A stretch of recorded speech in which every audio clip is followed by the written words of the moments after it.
जय हिंद दोस्तों, मैं अमन आपका एक बार फिर से स्वागत करता हूं अपने YouTube चैनल सक्सेस विद अमन में।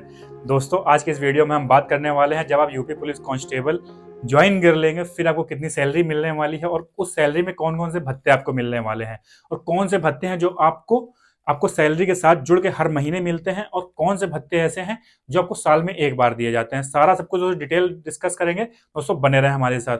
दोस्तों, वीडियो शुरू करने से पहले मैं आपसे बता दूं कि अगर आपने अभी तक इस चैनल को सब्सक्राइब नहीं किया तो प्लीज जाके चैनल सब्सक्राइब कर लीजिए, क्योंकि भर्ती से रिगार्डिंग हो या फिर कोई भी जानकारी, महत्वपूर्ण अपडेट जो होती है वो मैं आपको देने का प्रयास करता हूं।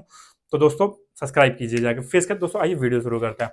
दोस्तों, सबसे पहले हम बात करेंगे यूपी पुलिस कांस्टेबल की जो सैलरी है और जो अलाउंसेज हैं वो क्या होते हैं और कौन कौन से आपको मिलने वाले हैं। तो सबसे पहले हम बात करेंगे मूल वेतन की। जो यूपी पुलिस कांस्टेबल का जो मूल वेतन है दोस्तों, वो है 21,700 रुपए। 21,700 रुपए आपका मूल वेतन है जिसपे आप जॉब पर आते हैं। इसके बाद दोस्तों उस पर जो है 53% का महंगाई भत्ता लगने वाला है। ये आपका 53% है। इस इसका मूल वेतन का 53% आपको महंगाई मिलने वाली है। तो मूल वेतन आपका इतना है, मैंने कैलकुलेट किया हुआ है, अगर आप चाहे तो आप भी कैलकुलेट कर सकते हैं। ये होगा दोस्तों 11,501 रुपए जो आपका महंगाई भत्ता मिलने वाला है। इसके बाद दोस्तों बात करेंगे आगे एचआरए की। House house rent allowance. House rent allowance आपको कितना मिलने वाला है दोस्तों? ये आपका ना आपको ट्रेनिंग पीरियड में आपका हाउस रेंट अलाउंस दिया जाता है और ना ही अगर आप सरकारी क्वार्टर पे रहते हैं, सरकारी आवास पर रहते हैं, तब भी आपको ये नहीं दिया जाता है। तो लेकिन अगर आप बाहर रूम लेके रहते हैं तो उसके लिए आपको एचआरए दिया जाता है। अब वो दोस्तों आपको सिटी के अकॉर्डिंग होता है। जैसे आपको 2400 रुपये मिलता है अगर आप एक्स सिटीज पे रहते हैं। सिटीज तीन प्रकार की होती हैं, एक्स वाई जेड, तीन कैटेगरी की सिटी होती हैं। अगर आप एक्स कैटेगरी की सिटी पे रहते हैं तो आपको 2400 रुपये। अगर आप जैसे लखनऊ हो गया, कानपुर हो गया, महानगर है, अगर यहाँ पे रह रहे हैं आपको तो आपको 2400 रुपये। और आपको वाई कैटेगरी की सिटी पे आपको 1600 रुपये दिया जाता है। और इसके बाद आपको 1200 रुपये जो दिया जाता है वो दिया जाता है जेड कैटेगरी सिटीज के लिए। ये ये भी आपको सैलरी के साथ जुड़ के मिलता है, लेकिन अगर आप सरकारी क्वार्टर पे नहीं रह रहे हैं तो। अब दोस्तों बात करेंगे भोजन भत्ते की। जो फूड अलाउंस है आपको वो कितना मिलता है आपको सैलरी के साथ जुड़ के, वो दोस्तों आपका फिक्स है। वो आपको मिलता है 1875 रुपए। दोस्तों, मैं सारा बाद में काउंट करके आपको बताऊंगा कि आपको जो टोटल सैलरी है वो कितनी बनने वाली है। और इसके बाद जो आपका एनपीएस है, जो यूपीएस जो अभी चालू हुआ है, वो आपका डिडक्ट हो जाता है, कट जाता है। इसके बाद आपको इन हैंड आपको हाथ पे कितनी सैलरी मिलेगी ये भी मैं आपको बताऊंगा, तो आप बने रहें। इसके बाद दोस्तों आपको जो मोटरसाइकिल का भत्ता है वो भी आपको दिया जाता है। वो होता है आपका 500 रुपए। अब इसके बाद दोस्तों किट मेंटेनेंस, जैसे आपका दाढ़ी हो गया, बाल हो गया और आपका पॉलिश, जो शूज पॉलिश, ये सारे किट मेंटेनेंस का भत्ता जो होता है वो भी आपको मिलता है। वो होता है 188 188 रुपए। ये आपको दिया जाता है। दोस्तों, ये हो गई आपकी सैलरी। ये आपको सैलरी में जुड़ के, अब ये पूरा अमाउंट आपको सैलरी में जुड़ के मिलता है। अब दोस्तों बात करेंगे जो आपको साल में एक बार दिया जाता है, वो है ये। जो दोस्तों सिम का भत्ता है वो आपको साल में एक बार मिलता है। वो दिया जाता है 2000 रुपए। 2000 रुपए आपको साल में एक बार मिलता है सिम भत्ता के लिए। जो आप बात करते हैं उसका भत्ता भी मिलता है।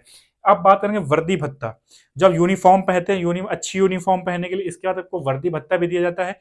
अभी तक दोस्तों ये 3000 रुपए था जो हम लोगों को मिलता आ रहा है, वो 3000 रुपए पर ईयर मिलता है। लेकिन अभी योगी सरकार ने बात करी हुई है। योगी सरकार ने बोला हुआ है कि हम जो है इसको बढ़ा रहे हैं और ये कर रहे हैं हम 5100 रुपए। मीन 70% उन्होंने बढ़ाने की बात कही है। अब दोस्तों 5100 रुपए, अब हो सकता है जब आप लोग ज्वाइन करें तो आपको 5100 रुपए ही मिले। अब बात करेंगे कैंटीन की सुविधा की। जो कैंटीन की सुविधा है वो दोस्तों जो भी आपका पुलिस लाइन होगा जहां वहां पर कैंटीन होती है, और वहां पर जाएंगे तो आपको जो आम जनता है उनके कंपेयर पे आपको सस्ता सामान मिलने वाला है, आपको डिस्काउंट मिलने वाला है। तो कैंटीन में आपको जो भी आपको रोजमर्रा के जो सामान होते हैं उनमें आपको भारी डिस्काउंट मिलता है, जो आपके लिए बहुत फायदेमंद चीज है। इसके बाद बात करेंगे बोनस की। बोनस आपको साल में एक बार दिया जाता है। वो दिया जाता है दिवाली से कुछ दिन पहले। दिवाली के टाइम पे आपको बोनस मिलता है और वो मिलता है लगभग लगभग नियर अबाउट 7,000 रुपए के लगभग। ये आपको साल में एक बार मिलता है बोनस, वो दिवाली के टाइम पे आता है। अब बात करेंगे एक्स्ट्रा सैलरी। दोस्तों सारे डिपार्टमेंट होते हैं, सबको आपको 12 मंथ की सैलरी मिलती है, लेकिन उत्तर प्रदेश पुलिस आपको 13 मंथ की सैलरी देती है। वो किस लिए देती है? वो इसलिए देती है क्योंकि आप ना कोई संडे ले रहे हैं, ना ही आपका कोई संडे है, ना ही कोई आपका फेस्टिवल है, ना आप फेस्टिवल पे घर जा पा रहे हैं। आप फेस्टिवल पे आपके ऊपर से दुगनी ड्यूटी हो जाती है और आदेश आ जाता है कि छुट्टियां बंद हो गई आप। तो इस वजह से आपको जो असुविधाएं होती हैं, इसकी वजह से आपको जो संडे हो गया, आपका फेस्टिवल, ये जब आप नहीं जा पाते हैं, उनकी छुट्टी है, उसके बदले में आपको 1 मंथ की सैलरी एक्स्ट्रा मिलती है। तो और वो सैलरी आती है आपकी मार्च के महीने में। अब दोस्तों मार्च के महीने में आपकी 1 मंथ की सैलरी एक्स्ट्रा आती है। सैलरी वही होगी, लेकिन उनमें से कुछ पैसा कटता है। जैसे अगर आप ईएल गए हैं तो उसका कुछ अमाउंट कट जाता है, अगर आप मेडिकल रेस्ट पर हैं तो थोड़ा सा उसका अमाउंट कटता है, थोड़ा सा ज्यादा नहीं कटता है, मुश्किल से वही 100-150 के आसपास ऐसे ही कटता, ज्यादा नहीं कटता। तो वो उस पर काट के, इस पे एक्स्ट्रा सैलरी पे कट के आपको मिल जाती है। अब दोस्तों बात करेंगे मेडिकल सुविधा की। दोस्तों गवर्नमेंट जॉब का जो सबसे बड़ा लाभ है वो है मेडिकल सुविधा।